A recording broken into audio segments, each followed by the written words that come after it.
Today, Tony Locantro's end-of-year musings.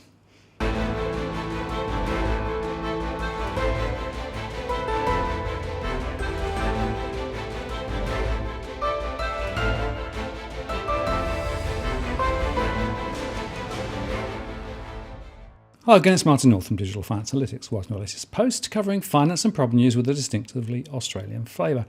And I'm joined by Tony Locantro from Alto Capital. Hello, Tony. G'day, Martin. Bit of a shorter gap this time.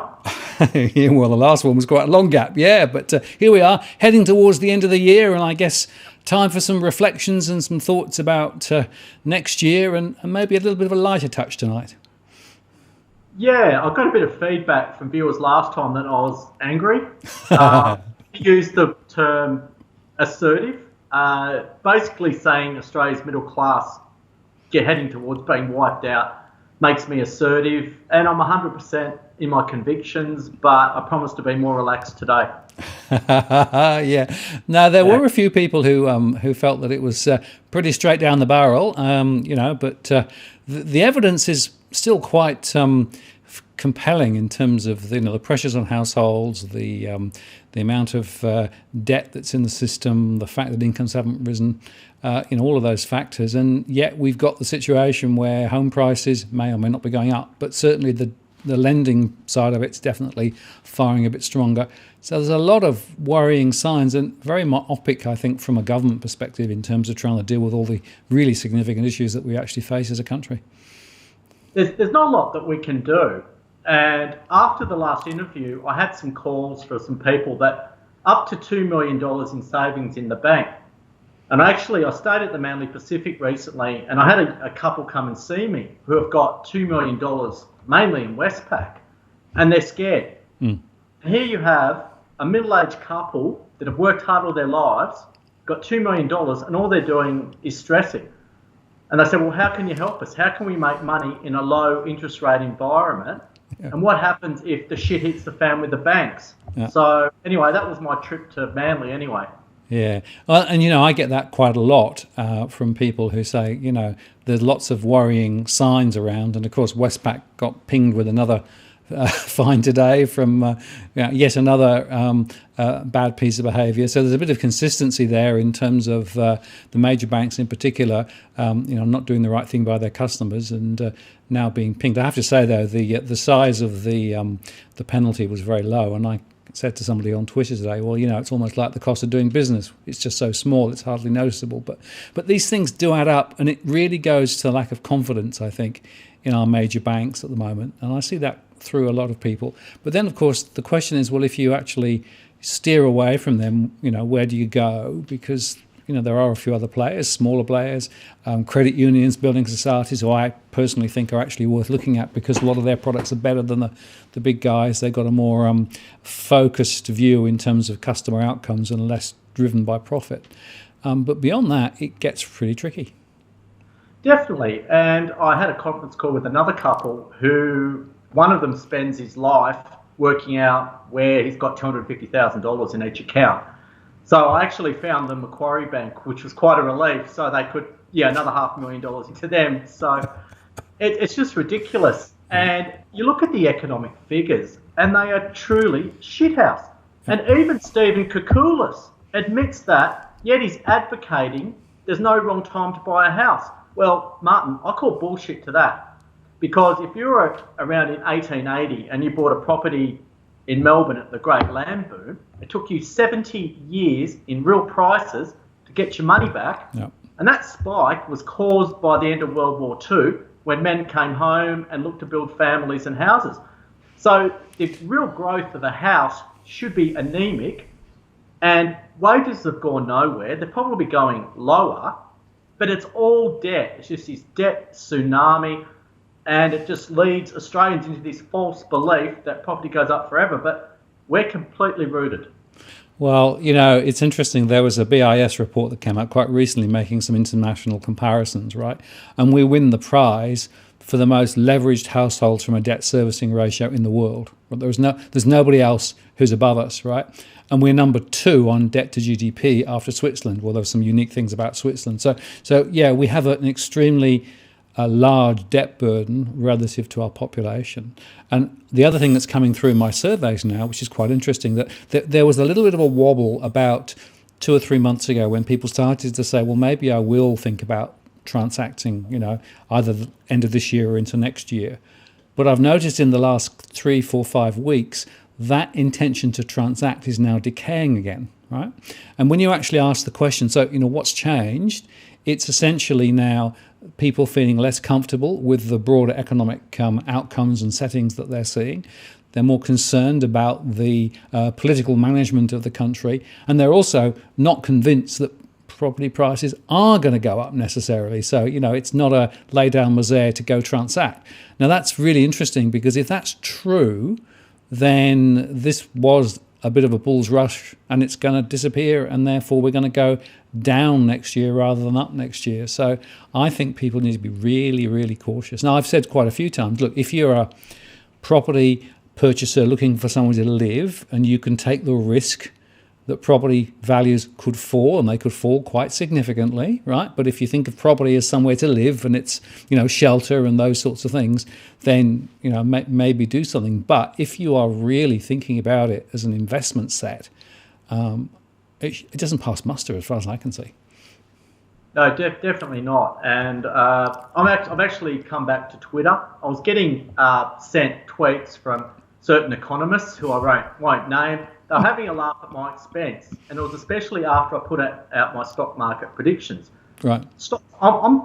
And then this economist is talking about his race horsing empire. Now, what's more speculative, a horse or finding small companies? So I came back under Tony Locantro. I'm back on Twitter. So I've gone from 6,000 followers to 222. But you're right, there is no need to transact. I've been in Sydney 3 times in the last few months. I just love Perth now. And I put down that Balcatta in Perth's a suburb to watch. I mean, you're 10 kilometres from the city, 9 kilometres to the beach, and 6 kilometres to a shopping centre. And you can buy a renovated 3-bedroom home on a decent-sized block for about $320,000. Mm. And you live the life of Riley here. We've got good road systems. We've got great weather. Instead, smoking a pipe every day in Sydney. So that's the difference. And your viewers have to realise that at one point, Perth was more expensive than Sydney, albeit briefly. Yep. So what are you going to do? You're going to pay 11.6 times your income to buy in Sydney. I mean, I got the train out to Penrith. I saw all those houses, and you look at Mount Druitt, which is $630,000 median price. It's 50% more than Perth. Yep. I mean, get real. I don't want to sound too miserable, but my forecast for Sydney housing is a mild 12% drop. I did get it wrong this year. It was looking likely that a drop would happen, but obviously the sure thing Labor government lost. Rates declined. But if you believe Nerida Conisbee over CoreLogic, the rise wasn't that much. And to me, it's just a continuation of the bull trap, as I stated. But 12% down for Sydney next year. Melbourne, maybe 10. That's my call. Okay, no, fair enough, and that's still within your envelope overall of over 2 or 3 years. 40% still, still in the ballpark, right? If that's true. Well, Kook wrote an article saying, due to the dead cat bounce, that he's going to collect the money. I mean, if I lose, I'm happy to lose that bet, but it's the principle of not telling mainstream Australia what I believe to be complete bullshit, where he's got an economy built on nothing except debt, and where it's just, I can't have that. So it's more of the principle, Martin, and I'm glad you didn't take the bet. Kook's had a lot of fun at my expense, but anyway, well, what I'm doing is my stocks will come good, so $2,500, it'll be fine. Yeah, and it's interesting just talking about Perth for a minute, because the ABS published some of the population statistics today for this year. And they were actually quite interesting, right? Because basically we had a population growth which was relatively high. It was twice the migration population growth as to natural homegrown growth, so 230,000 migrants in. But what was also interesting is that the net migration to the west is negative. So in fact, there are now more people leaving the west and coming over east, Where I actually think that if you say with prices so low over there and everything else, it's probably a good time to be going west. It is, but don't tell anyone. I Okay. love being able to go anywhere. I mean, I can pretty much walk into the city. A 2-bedroom unit here, near brand new, $350 a week, and you walk everywhere, and you've got a bus to the beach. I mean, if you're an Uber driver earning $8 an hour in Sydney, why wouldn't you move your family west?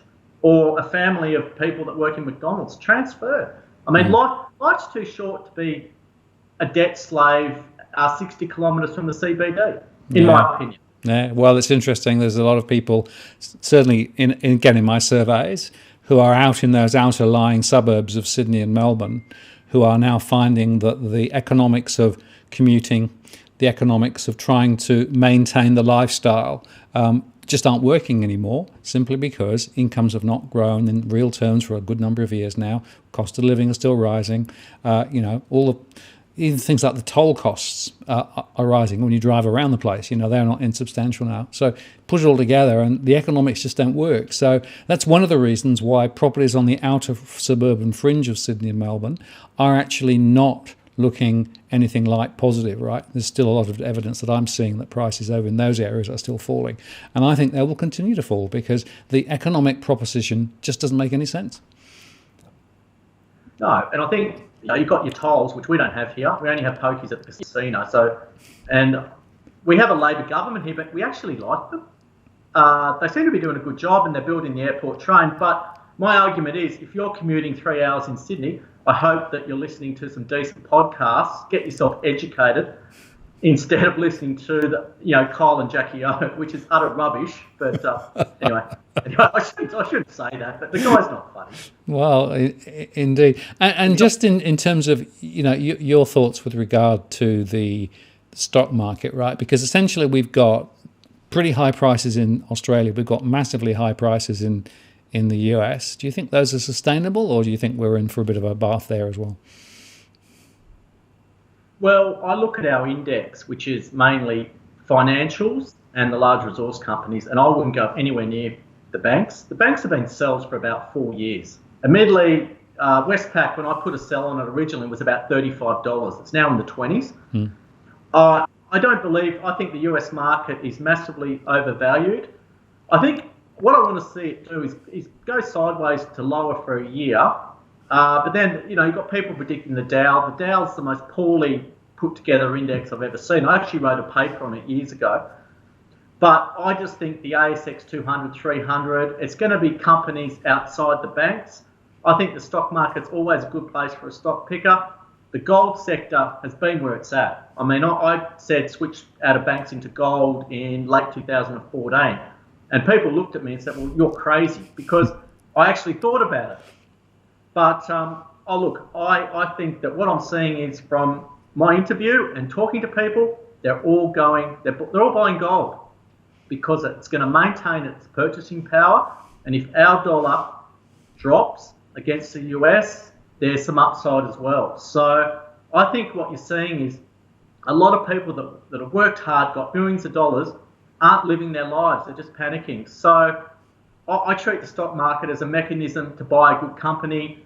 I mean, I've been advising 21 years. I've been through .com, September 11, the tsunamis, all this political instability. But I wouldn't be buying a set of bank stocks now. No way. Yeah, well, I think that's probably right. And, you look at the net interest margins under which they're operating at the moment, the fact that there's still more regulatory pain to come, but the capital ratios will be lifted, I think, ahead. It's interesting watching New Zealand, of course, because New Zealand, the Reserve Bank there, have really now started to impose themselves on the New Zealand subsidiaries of the Australian banks with higher capital there. And so, I think banks are going to find it really, really tough to be able to turn anything like the returns that they're used to. And certainly quite a few people I talk to who will watch the banks are saying, no, returns are going to be way down. And of course, the prices are quite a lot lower compared with where they were. And what's interesting about that, Tony, is that if you look at the ASX, right, the financial sector is a huge proportion of the ASX, firstly. And secondly, up until quite recently, the dividends out of the financial sector was nearly 49% of total dividends. It was massive. right? So if they do go off the boil, as we think they will, that's going to have a significant impact on the overall index as well. I think so. And as I said in the previous interview, that the chase for capital gains will make the ASX turn into the wild, wild west, as far as I'm concerned. We saw that during the NASDAQ bubble. Blue chips did nothing, but people were buying shitty companies with a web address and a hope. So I think you're going to see that again. But yeah, it's crazy times, and there's no precedence. We haven't seen this before. And I'm just sticking to my guns. I mean, I know that I've learnt to talk assertively, and I believe it. And even though it's taken its time, I mean, I always go back to The Big Short, Martin. Michael Bury, he was sitting there playing his drums. He got mad, but it came to fruition. Then at the end of the movie, you saw he invested only in water. Some of those water stocks have done amazingly well already. So he's probably a little bit early on the water call. But look, now they're talking about evacuating people from towns that run out of water. Look what happened at Cape Town. There'll be water trading an index as well. I think they do that in Chile. So you've got to listen to these people, because the only thing they get wrong is the timing. Yeah, more timing, of course, is always the most difficult part of the equation, isn't it? But yeah, so I agree with you. I think that water and some of the environmental issues, I think, are going to be very significant ahead. And I'll be honest, if you look at what's happened in New South Wales over the last couple of months with all the fires, and just the thousands and millions of acres that are now scorched out, this is unprecedented, and I think it's further signals of, if you like, more uncertainty in the environment here, and therefore in the markets here. So, yeah, I think interesting times ahead, definitely. Yeah, I think we're going a little bit doom and gloom. I think that's reality. But if you'd like to lighten this up, by all means. Yeah. Okay. Well, no. Let's try that. So, I know one of the things you were going to talk about was a little bit of a sporty angle, right? Well, I think I like to. Last year, I predicted the Roosters and Richmond to win. I see Alex Rance has announced his retirement today. Yeah. And the hierarchy at Richmond were pretty pissed. So, look, I think Richmond can win one more premiership. The team I really like, I think that will win a premiership within 3 years, is the Western Bulldogs. I really like what I'm seeing with them. GWS a threat. But I'll say Richmond one more year, Bulldogs, GWS, and I think West Coast with Tim Kelly look good as well. So looking at the NRL, Roosters again, I mean, it's kind of turned into who cares really, hasn't it? Or do you go to Wynn Stadium much? No. I don't really follow the footy or any other sports, to be frank. I don't have a lot of time nor interest. Yeah, okay. So let's just pick the Roosters. I like what Parramatta are doing. I think Bankwest Stadium is going to be a bit of a fortress, and that brings us back to what Bankwest was bought for, bailed out by the Commonwealth Bank. Nothing to watch there. I think I like to watch up and comers. I like this tennis player called Stefanos Tsitsipas. If I can say that, he's Greek. He looks good. I think Federer, Nadal, Djokovic are going to fall off the perch a little bit. And I think Kane Nishikori is the next Tim Henman, who tends to he came fourth in a lot of things, just couldn't quite make it. So I predicted 12% off Sydney real estate. I said Melbourne 10. I think Kukulis reckons Perth will boom. I'm not too sure about that. I can't see a boom here in Perth anytime soon. Well, I must tell you that I've seen people predict the boom in Perth for the last 5 years, right? Almost religiously, and nothing's happened so far. So I'm not sure what would change this time around.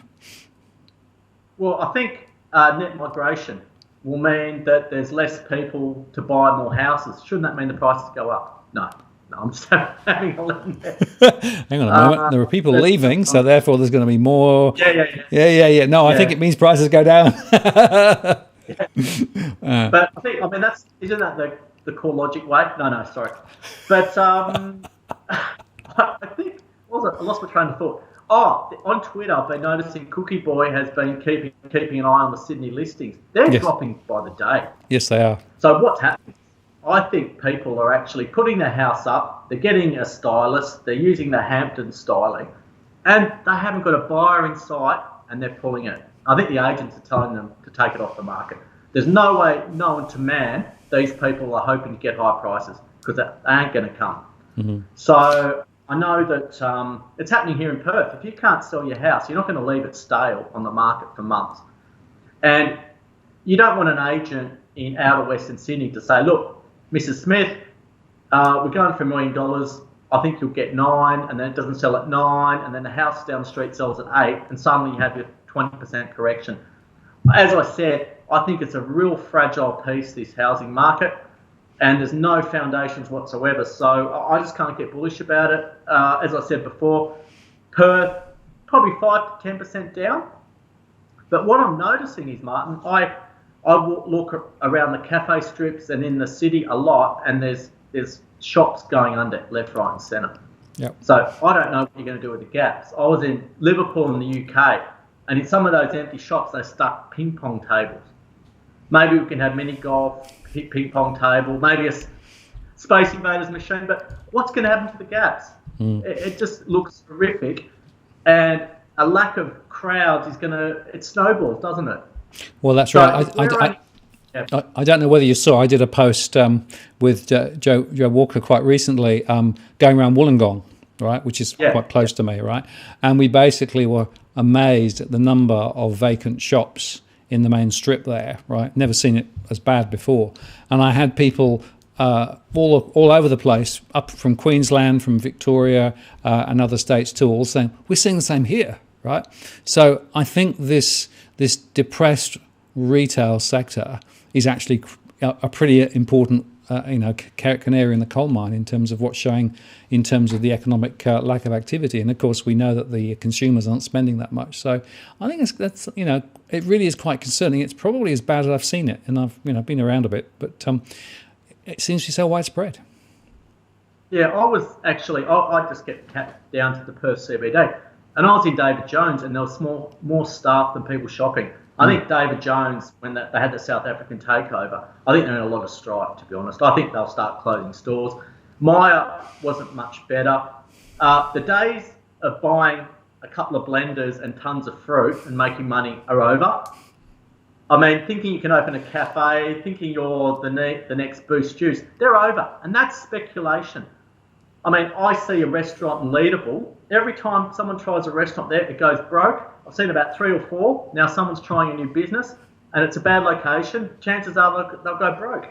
And opening up a cafe, restaurant, a hip kids shop, that is pure speculation. And it's the end.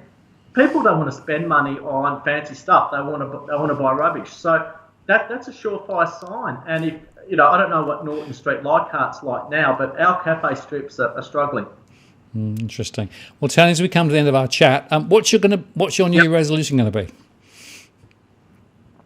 My new resolution is to be nice to people, but don't tell them about it. I'm going to do random acts of kindness and not expect anything in return. Mm-hmm. I think that's the way of doing it. I've just learnt in life that I help a lot of people, and then you give someone your finger and they want your arm. So my resolution is I'll do nice stuff. I'll look after my kids. I'll look after my partner. And that's my resolution. And to stick to my guns and ignore Kukulis having a crack at me. That's my other New Year's resolution.